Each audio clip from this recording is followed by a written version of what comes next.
Hello students, आज हम पढ़ेंगे 9वीं कक्षा की कृतिका भाग 1 पाठ 1 इस जल प्रलय में, जिसके लेखक है फणीश्वर नाथ रेणु। इस पाठ में कवि ने बाढ़ का वर्णन किया है जो सन 1967 में पटना में आई बाढ़ की भयानक दृश्यों को घटनावार समेटने की कोशिश करता है। लेखक के अनुसार उसने अपने गांव में बाढ़ की विभीषिका को देखा।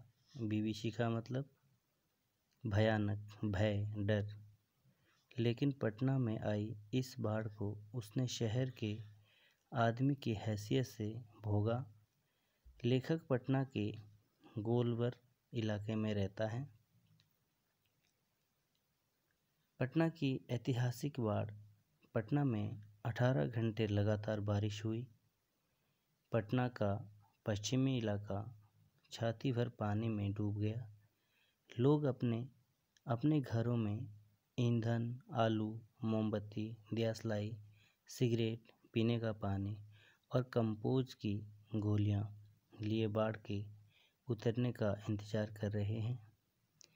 यहाँ तक कि राजभवन और मुख्यमंत्री निवास भी बाढ़ की चपेट में आ चुके थे। बाढ़ का जायजा लेने और कॉफ़ी हाउस में कॉफ़ी का आनंद लेने के लिए लेखक और उनके एक आचार्य व्याख्याता कवि मित्र भी साथ गए हैं, परंतु कॉफ़ी हाउस बंद था। लोग अलग अलग साधनों से बाढ़ की स्थिति देखने निकल पड़े। लोग तरह तरह की आशंकाएं प्रकट कर रहे थे। इस बाढ़ में अफरा तफरी की स्थिति उत्पन्न हो गई थी। पटना के अप्सरा सिनेमा पैलेस होटल तथा इंडियन एयरलाइंस के दफ्तर के सामने से गुजरते लेखक के लिए बाढ़ एक विचित्र अनुभव लेकर आई है। उसने देखा गांधी मैदान के रेलिंग में लोग इस तरह खड़े हैं जैसे रामलीला का राम रथ वहां से गुजरने वाला हो। चारों ओर बाढ़ का पानी गेरुए रंग सा दिखाई पड़ रहा है। हरियाली का कहीं नामो निशान नहीं है। रेडियो और जनसंपर्क की गाड़ियां बार बार लोगों को सावधान कर रही थी। अर्थात जैसा इस पाठ का नाम है जल प्रलय में, अर्थात जल यानी कि जल, पानी, प्रलय जो कि बिल्कुल तहस नहस कर देता है। और अक्सर हर साल इस तरह की घटनाएं जो बाढ़ से प्रभावित क्षेत्र पटना, जो कि एक बिहार की राजधानी है, वहाँ पर बहुत सारी आए साल देखने को मिलती हैं, जिसमें लोगों के घरों जो है पानी से डूब जाते हैं और लोगों को बहुत सी मुश्किलों का सामना करना पड़ता है, जिससे हजारों लोग घर से बेघर हो जाते हैं, कारोबार ठप हो जाता है, बहुत से नुकसान उन्हें झेलना पड़ता है। तो इस जल प्रलय में इसके जो कवि है, कवियत्री है, फणीश्वर नाथ रेणु ने इस जल प्रलय में बाढ़ का वर्णन किया है। तो आइए इसके कुछ क्वेश्चन आंसर देखते हैं।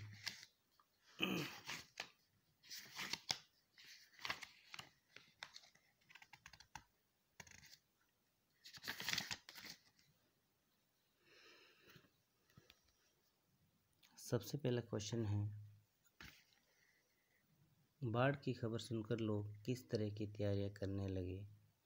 अर्थात बाढ़ की खबर सुनकर लोग नीचे का सामान ऊपर करने लगे थे, जो उनके निचले मंजिल में था, जो कि पानी से डूब गया था। रिक्शा, टमटम, ट्रक और टेम्पो पर सामान लादा जा रहा था और आवश्यक वस्तुओं जैसे ईंधन, मोमबत्ती, दियासलाई, पीने का पानी आदि जमा कर बाढ़ के उतरने की प्रतीक्षा कर रहे थे। बाढ़ की सही जानकारी लेने और बाढ़ का रूप देखने के लिए लेखक क्यों उत्सुक था? क्योंकि लेखक को गांव में रहते हुए बाढ़ से घिरने, बहने और भोगने का अनुभव कभी नहीं हुआ था, क्योंकि उसका एक घर ऐसी जगह में था जहाँ कभी बाढ़ नहीं आती थी। इसलिए लेखक पटना में रहते हुए वहाँ आई भीषण बाढ़ की सही जानकारी लेने और बाढ़ का रूप देखने के लिए उत्सुक था। सबकी जुबान पर एक ही जिज्ञासा, पानी कहाँ तक आया है। इस कथन से उत्पन्न की इस कथन से जन समूह की कौन सी भावना व्यक्त हुई है? अर्थात पानी कहाँ तक आया है ने जन समूह को निम्नलिखित भावनाएं व्यक्त हुई हैं, जैसे आशंका, कहीं ज़्यादा तो नहीं, जिज्ञासा, कितनी बाढ़ आ गई होगी, उत्सुकता, बाढ़ के बाद की स्थिति को लोग रंचिता, या भय, यदि बाढ़ भयानक हुई तो इसमें भय का जो है उत्पन्न होता है। आगे है, मृत्यु का तरल दूध किसे कहा गया है और क्यों? बाढ़ के गेरुआ झाग फैन से भरी पानी की मृत्यु का तरल दूध कहा गया है, क्योंकि प्रत्येक वर्ष इस भीषण बाढ़ में हजारों प्राणियों की जानें चली जाती हैं, इसे उसे मृत्यु का तरल दूध कहा गया है। अगला है, आपदाओं से निपटने के लिए अपनी तरफ से कुछ सुझाव दीजिए, कि जब हमें कोई आपदा आती है तो उसके निपटने के लिए हम किस तरह के उपाय करने चाहिए, उसके क्या सुझाव होने चाहिए। तो इसमें बहुत सारे सुझाव हो सकते हैं, जैसे आवासों को इस तरह बनाया जाए, जो हमारे मकान हैं जिनके गिरने से जान माल का नुकसान न हो, या हो तो बहुत कम। नदियों पर बड़े बांध का निर्माण कर पानी के बहाव को रोका जा सकता है। छोटी छोटी नहरों को बड़े बांधों से पानी देकर पानी के दबाव को कम करना चाहिए। आपदा की स्थिति से पहले ही जान माल को सुरक्षित स्थानों पर पहुंचा देना चाहिए। अगला 6 क्वेश्चन ज़्यादा इम्पोर्टेंट नहीं है, 7वां देखते हैं। खरीद बिक्री बंद हो चुकने पर भी पान की दुकान पर बिक्री अचानक क्यों बढ़ गई थी? तो बाढ़ के कारण लोगों ने सामान खरीदना बंद कर दिया था, इसलिए दुकानदारों की बिक्री भी बंद हो गई। लेकिन बाढ़ के दृश्यों को देखने के लिए लोग तमाशाबीनों की तरह पान की दुकान के पास एकत्र हो जाते हैं, पान खाते और बाढ़ की विभीषिका पर चर्चा करते। इस कारण पान की बिक्री अचानक बढ़ गई थी। अगला क्वेश्चन है,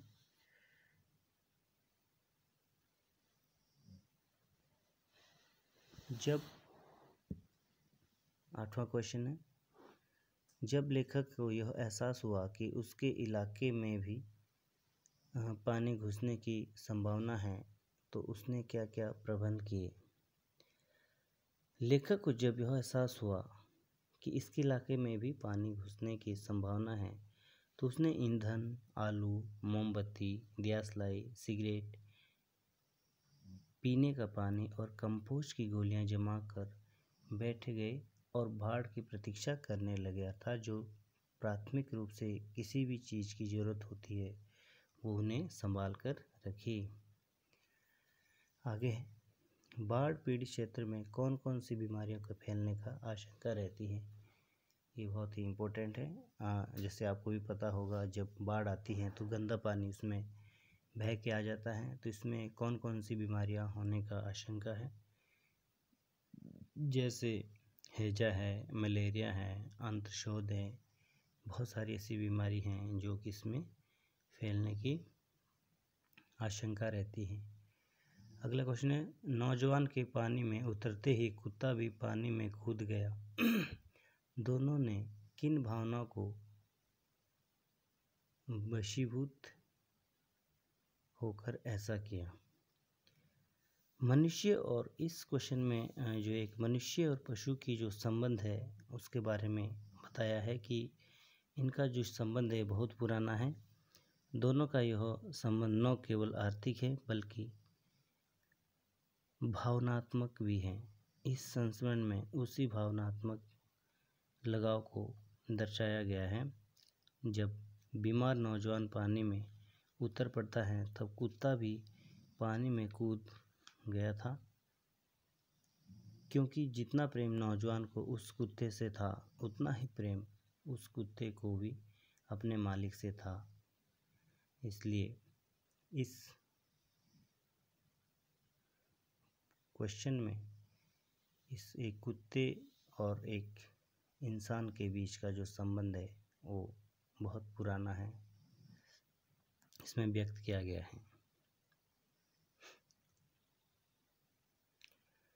11 क्वेश्चन इतना इम्पोर्टेंट नहीं है, 12 भी इतना नहीं है, 13वां आप कर सकते हैं अपनी ओर से।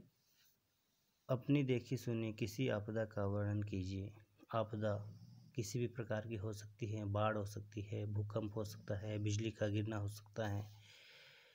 इसके आगे हमारा बस नहीं है, इसे हम नहीं रोक सकते, लेकिन कुछ हद तक इसे हम कम करने का प्रयास जरूर कर सकते हैं।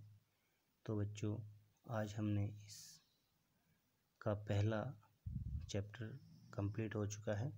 आशा है आपको समझ आया होगा।